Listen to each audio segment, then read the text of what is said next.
Hi, welcome to Conversations with Hannah. Today I am joined by a former colleague of mine in the House and current Secretary of Veterans Services in the Commonwealth, John Santiago. Thank you for joining me today. Great to be here.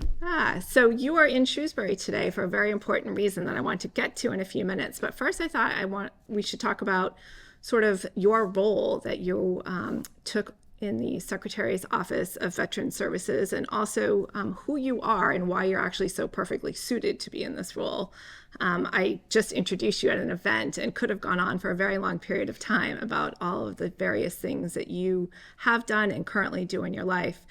But in terms of you being the Secretary of Veterans Services, both having military service yourself and serving, but also being a physician, still a practicing emergency room physician at Boston Medical Center still, and somebody who has a master's in public health. You know, that's sort of the trifecta, I think, of what you would want to have somebody in this role. So talk a little bit about your background and sort of what led you to this position. Sure. Well, I'd be remiss if I, also worked with you in the legislature for a couple of terms. Yes. And it's an honor to be with you here as in my new role. And we just got back from a town hall, which I'm sure we'll discuss. But the short story is that this is the first time ever the Massachusetts has a Secretary of Veterans Services. Mm-hmm. Now, there was one working at the department level for a long time, Yes. but with the tragedy at both soldiers' homes with COVID-19, and we lost 100 soldiers. There was a law put into place that you and I both voted for to create this new office, to elevate it into a secretary position. So it's one of the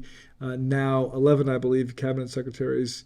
And so we're excited about it. We've been able to really start up this new secretary and turn it around from where it had been with investment, with resources, and really with leadership from Governor Healy and Lieutenant Governor Driscoll, who believe in this, who fight for this, who themselves are connected to the military as well. So I'm excited to lead that. We're almost 2 years into it. Yeah. We've seen a lot of change, much more to do, but we're excited about it.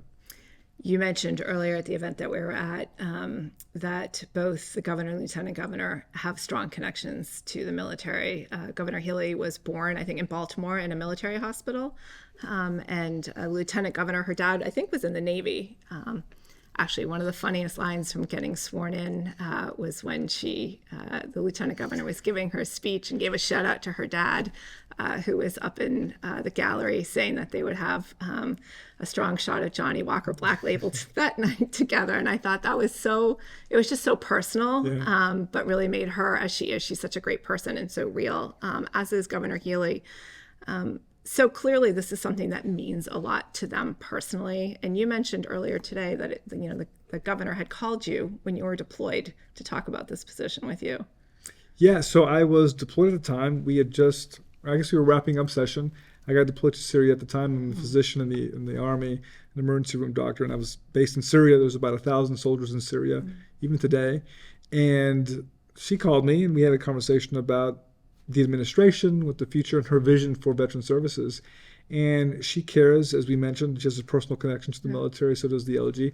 And so they really wanted to invest resources, make sure the right leadership was in place, and really take veteran services to a new era. I mean, we're very proud of the history that Massachusetts has when it comes to veterans.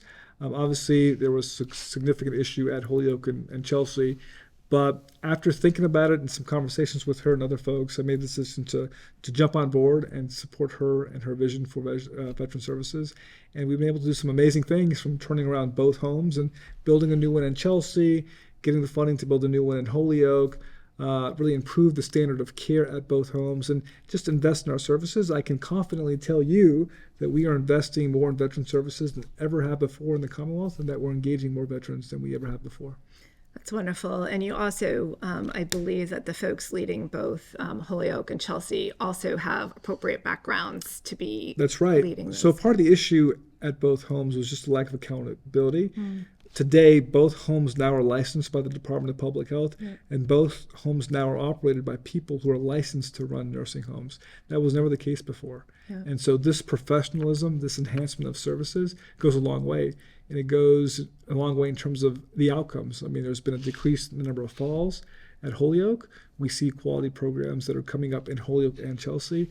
As I said, they're both licensed by the Department of Public Health. And We're excited about it. We are regaining the trust of veterans all across the Commonwealth because of the work we're doing, the engagement we're doing, which is the reason why I'm in Shrewsbury today. Yeah. I'd like to highlight another important facet of what we're doing, the HERO Act, which is arguably the most comprehensive piece of veterans legislation in the history of the Commonwealth. And let me just say thank you for being a part of that. You voted it, you supported it, and it's because of people like you and your colleagues that we got this bill done.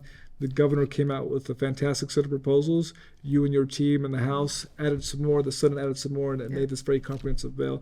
So we're thankful. As a veteran, I'm thankful for that support. And now we're in the midst of implementing it and supporting our veterans. That's great. Yeah, I mean, it was really an incredible piece of legislation. I think 30 different policy pieces in there. And, as you said, I think our legislature has been very good in terms of thinking about our veterans. Typically every year we have some bill of some fashion, but this one was truly the most comprehensive that has been passed in Massachusetts history. And, one of the important things is, even when you pass a big bill, sometimes it takes a while for things to get implemented. And so there are pieces, I'm sure, that are going to be impactful right away. And then there's some other things in there like commissions and looking forward things that will take a little bit of time. And I'm sure we'll come back with recommendations to the legislature again to have a future bill based on some of that work. And the work is never done as long as there are veterans out there, active service members serving some sort of capacity, whether at home or abroad, and family members who are connected to the military. Our work never finishes. One of the pieces that I was pleased about in the bill was thinking about the spouses and family members too. Sometimes that isn't always seen as being as important. And the reality is, when you're serving, your whole family is really serving. And one of the challenges, and my friend John Vallis, the senator who worked on this on the Senate side, kept hearing about spouses who were having trouble with certifications or credentialing, because they're moving every 2 to 3 years, and that it would take them so long to get that done. By the time they got it done, then they might be looking at being deployed to someplace else. So that was a piece of it too, and really understanding, all the impacts to veterans and service members that happen. You're absolutely right. I think about my personal experience, and so much of why we do public service and why I entered the legislature, I'm sure you as well, is because of your experiences as a mother, as a spouse, as a neighbor here. And when I was deployed, my wife doesn't have any family here in the States. Yeah. And we had a small son at the time, and so she's by herself. It's as challenging it was for me to be far away in a war zone, taking care of soldiers. She was having her own challenges as well, and so it's been something that I care about. Obviously you care about it, but the governor and lieutenant governor, as members of folks who've served, they care very deeply about it. And as you said, Senator John Vallis, the chairman of Veteran Services on the Senate side, a friend, a fellow veteran, and really a champion for veteran causes. He's a great guy. We went to Israel together a couple of years ago. I heard about that trip. Yes, that was a trip to be heard about. But he is a great guy and very caring. And it's actually surprising to me. There are actually a lot of the colleagues in the House and Senate who have served or are serving. And I think, we have one of my colleagues in the House, your former colleague, Rep. Kearney. We just got the notice he's being deployed again in a couple weeks. And so I think that's important because, we do all bring our life experience to that role. I'm a small business owner, have worked in public and private sector, but I learn about the experience of veterans from constituents, but also colleagues and from advocates that come in and talk to us. And so having colleagues who actually have served and are serving is a really critical piece for us. And taking that idea one step further, when you're serving with people all across the country, from rural America to urban America. From New York City to rural Indiana, and it's always an experience that I have it's probably one of the highlights of my experience serving and being deployed a couple of times. It's being able to engage with folks, learn about their background, and really just see that there's so much more that unites us as opposed to what divides us. And I think living in this particular partisan kind of country we live in at this time, it gives me hope for a better future. But I didn't know Representative Kearney is leaving, and so I wish. Yeah, I don't think he's going too long, but it did say. But you're actually right to bring back those experiences and to advocate for your veterans. These people, particularly now. I don't know what I can't recall the exact stats, but the folks serving today. It's a significantly lower number than it was 20, 30, 40 years ago.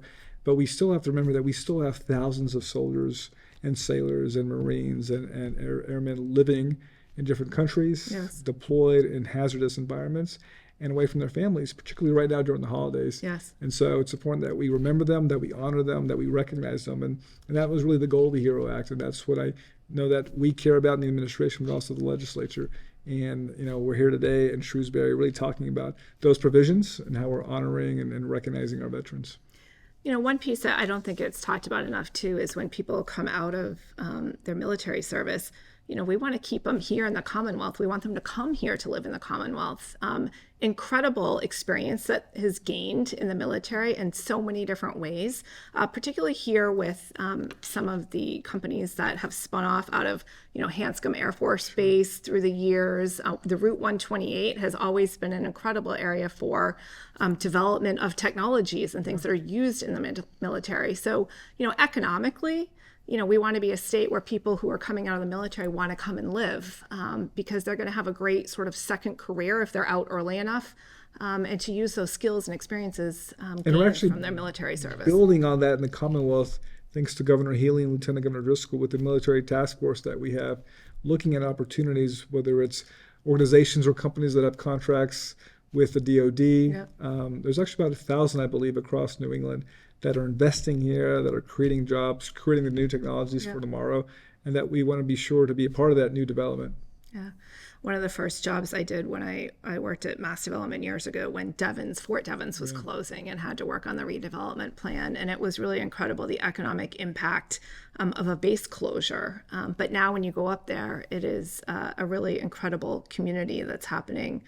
And I think that's one of the things that we here in the Commonwealth always need to keep in mind, is that we want to attract people to the Commonwealth, and again, particularly military service members. One of the things that happened during COVID, which was a silver lining, was before you and I would have to be in person to vote in the legislature. There was no sort of calling it in. Mm-hmm. With COVID, we had to call it in, have remote. And one of the things that we voted to keep was remote access for people who are deployed, so that you can be deployed, but you can also, if you're able to. And actually, I may have been the first person to ever do that, because I actually... During COVID? Yeah, I deployed one time during COVID to the Middle East. Yep. And I remember voting via, I think it was Teams or on the call. And voted. So I may have been the first person to participate in that. And again, Massachusetts is respecting and honoring the sacrifice of our veterans and allowing them to participate. I mean, it meant a lot to me being able to do my job there, continuing my job as a representative, but also serving my constituents to take part in that.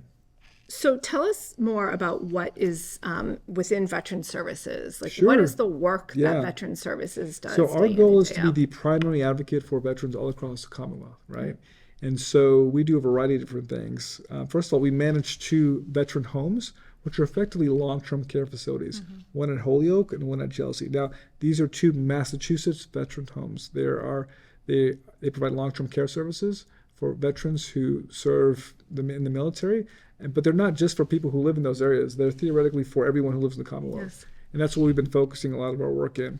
In the office itself, we provide a whole host of state benefits from a program called Chapter 115, which is effectively a safety net program for veterans who at a certain poverty limit. We also provide certain benefits for Gold Star families and folks who are 100% service connected as well. We operate in the education and employment space as well, which is brand new. Prior to the Secretariat, we had never really accessed or been involved with that part of the military service member veteran, which is ironic because when veterans come back from their service, the 2 things they ask for are often educational benefits and employment opportunities. And so we wanted to up our game and really be active in those endeavors, and we have been really partnering with folks. I'm a big believer in efficiency and cutting red tape here and not being redundant, right? And so partnering with programs like the VA, sometimes people confuse me for the Veteran Affairs Administration. That's not us, but we work closely with them, and now we work more closely with them than ever. My goal is to get veterans connected to the VA because that's not just veteran disability benefits, but it's also it's healthcare. Yep. I'm a patient at the VA. I get my care there. I vouch for it as a physician as well, and I can tell you that the care at VA hospitals oftentimes is much better than the care at non-veteran hospitals, and I'm very proud of that. So we do education, employment. We offer a whole host of benefits. We're active in the housing space as well. This year, we also launched an End Veteran Homelessness campaign. Yeah. Thanks to an appropriation from the legislature, we launched a $20 million program to end veteran homelessness. It's the largest one-time dedicated fund to end veteran homelessness. Part of it is making sure that stakeholders are connected with veterans, with stakeholders like HUD, the VA, to get veterans the vouchers that they need in the support services. Because as you know, you can't just give someone a pair of keys and expect them to turn their whole life around, right? Yeah. It's those wraparound services. The other part is focused on investing in capital needs as well.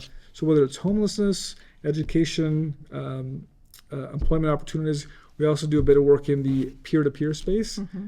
Veterans are disproportionately impacted by things like PTSD, mental health. Yep. So we have a peer-to-peer program to connect them to benefits, provide support, not just veterans, but those also that may be involved with the criminal justice system as well. So we're involved in quite a few things. We also have 2 state cemeteries as well. Yep. And so we're excited about it. Again, we are investing more in veteran services than we ever have before in the Commonwealth. We're also engaging more veterans, and we're excited about the growth in the partnerships and just regaining the trust that we may have lost during that challenging period of COVID-19 when we lost 100 veterans. And that's something that we have been dead set focus on, is gaining the trust, engagement with folks. We created a new engagement office because the importance, as you know, as an elected official, we have to engage people, we have to listen to people. And so I'm out on the road listening and engaging from them. And from that experience, that's where the HERO Act came from. Yeah. Those ideas came from people on the front lines, whether it's a veteran service officer, a veteran, a family member, letting us know what they need and how we could best support them. Actually, speaking of the VA, I have a friend and constituent in Shrewsbury who recently had some behavioral health challenges, and his wife had reached out to the VA, and they were incredible at getting help and support. And so I was really happy to hear that they'd had such a wonderful experience of accessing services. And I'll give you one example here. Yeah. From the Chapter 415 and stuff that we sought to do, we really modernized veteran services in the Commonwealth. Our Chapter 115 program, which serves about 5,000 veterans, again, it's a safety net program for veterans. You cannot pay for behavioral health services according to the law. Yeah. And because of the legislation that you voted for and that we passed together, that has changed now. Yeah. I think that says something about where we are as a Commonwealth in terms of how we engage folks with mental health illness and how we are doing our best to combat stigma. It does. And, you know, an important part, and you mentioned, is the veteran services officers that are in each community. Absolutely, yeah. Veteran service officers. I think we are the only state in the whole country where every city or town of 12,000 people is statutorily required to have a veteran service officer. Yeah. These are frontline providers engaging with veterans, doing the work, listening to them, caring for them, and really connecting them to services. So we have strengthened our partnership with them. We work with them. We trained them on Chapter 115 benefits, on VA benefits, giving them access to homelessness services, and a whole host of things. And so we've strengthened that partnership and really believe that they are really the cutting edge here and are connecting people just every single day. Yeah, we out here in Shrewsbury, Westboro, Grafton, and Northborough have a gentleman who serves all 4 communities. We have a district, and he does an excellent job. And it's really such a key resource. And actually, in my time in office, I've had very few veterans who have had to reach out to me for something because they recognize, you know, what the pathways are. And the few times that they have, as soon as we've connected them with somebody, they're good and they're set. So, you know, it does speak volumes to us to how Massachusetts cares so much and honors the service that our folks have had. So when you look at your sort of 2 years in almost into this role, and you're out there right now sort of implementing parts of the HERO Act and talking to folks about it, but what else is on the horizon? What else are you focused on for the next 2 years? The first 2 years, I mean, it was a fascinating experience. You're effectively starting up an organization, and you're at the same time turning it around, given the situation at the homes. Yeah. We're excited about what we've been able to accomplish thus far. We've really held folks accountable, held me accountable to really get things done, and it was kind of like, you know, building a plane as you fly it, right? Mm-hmm. As we move over to the next year, we're looking forward to really instilling some of that culture, that accountability, really some organizational maturation. I'm particularly focused on mental health issues as well. One thing I didn't really realize in this job, the number of calls I would get with respect to families impacted by not just mental health, but suicide as well, that veterans are significantly more likely to commit suicide. And for a host of reasons, whether it's their propensity to have mental health, PTSD issues, access to firearms, and substance use issues. That's something that caught me off guard. And as someone who, as a physician who deals with life and death issues, it still struck me as wrong and that we could do more. So we came up with a commission. We put them to work, came up with some recommendations. One of the things they really focused on was supporting organizations that support peer-to-peer interventions. And so we found some money, gave it to them. So really building on that legacy, is something I'm committed to doing over the next year. That's excellent. Yeah, and I think, as we move forward, it's hard to know what's on the horizon, right? But I think having the right people in the right places and ensure that the listening is always happening, that folks know who to go to have the conversations around the challenges. As I said, I think our legislature has always been very respectful and attuned to the issues that face veterans, and we always want to be the state that is serving our veterans the best. That's very important to us. And also, in Shrewsbury and Westboro, where I represent, I'm always so pleased that both communities honor our veterans and our military members so well, because it's something, it can't just be a state agency that does it. We have to, in our communities, continue to make sure that our, returning veterans feel welcome, that we honor those who lost their lives, and that we are careful to recognize that there may be families living in our communities who have deployed members. And so as somebody who, day in and day out thinks about Shrewsbury and Westboro, in addition to the rest of the state, one of the things that has come across the last few years is sometimes the challenge of food insecurity. And, this is something that has been, I've spent a lot of time working on at the state level, and we are still continuing to see such high levels of food insecurity. And some of what I've heard tangentially is some folks who are veterans who are coming in, and partly because they may be elderly, they may be at a different point in their life, but also wanting to be attuned to some of those other issues that are impacting everybody here in the Commonwealth, but who also impact our veterans. It is absolutely an issue in the veteran community as well. I mean, as we saw during COVID-19, just the level of food insecurity just really explode, right? And that just impacted everyone. And the same could be said for the veteran community as well. Yeah. We actually give a variety of resources and grants to organizations to provide services for veterans who are food insecure. It's something that we're still working on, that we're committed to partner with groups. I think recently, in the last couple of months, we opened up, not we, but there was an organization that opened up a food bank in Worcester County. And so we're committed to doing that as well, because we have to treat the whole veteran, right? Yes. And I think, as you know very well, health, mental health, you name it, employment opportunities, education, it's all connected, right? Yeah. Right. And so serving their needs when it comes to food security is something vitally important, critically important to what we do and to what we should be doing together as a Commonwealth. Because you're absolutely right. We cannot do this work alone. We don't want to do this work alone. We can't do it alone. We have to do it in partnership with each other. The great thing I love about the veteran space is that, thankful that we live in a patriotic Commonwealth that, irrespective of who you are, where you are, what political party you may affiliate with, you want to support veterans, and we want to be on that team as well. And that's why I wake up every day excited to do this job. It can be challenging at times, and public service, but I love it. And when you have two leaders like Governor Healy and Lieutenant Governor Driscoll leading the way in a supportive legislature, it makes my job significantly easier. And I'm just proud to be a vessel, just kind of, keep pushing the oars in a certain direction and moving this whole boat. Well, I thank you for that. And I think, one of the things this time of year, certainly at the State House, we have the Gold Star family tree. And the ceremony was just last week, I believe. And it's always a moving ceremony, and it really grounds you. Because as you and I were talking about before we recorded the show, sometimes people forget how many people are deployed around the world and serving in places that are not safe and secure, very difficult situations. And sometimes it's also easy to forget that there are people who are grieving lost family members. I have a House colleague, Rep.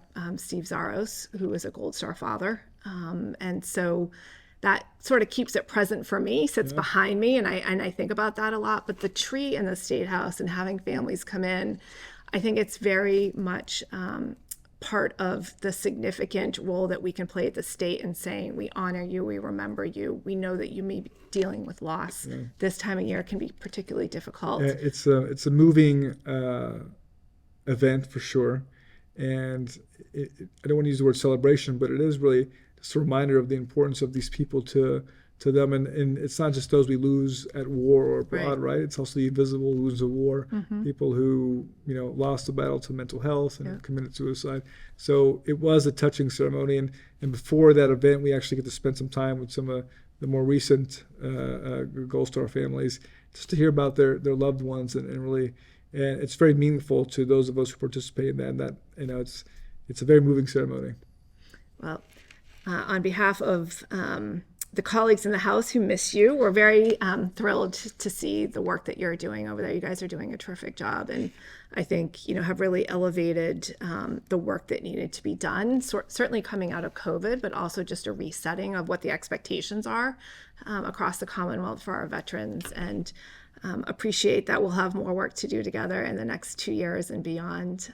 Thank you for serving. I know you wear a lot of hats. You've got 2 little ones at home as well.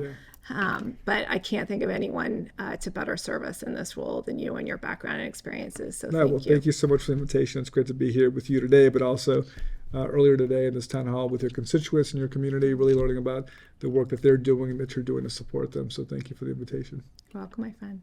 Thank you for joining us on this episode of Conversations with Hannah. I hope you have happy holidays, and we'll see you in 2025.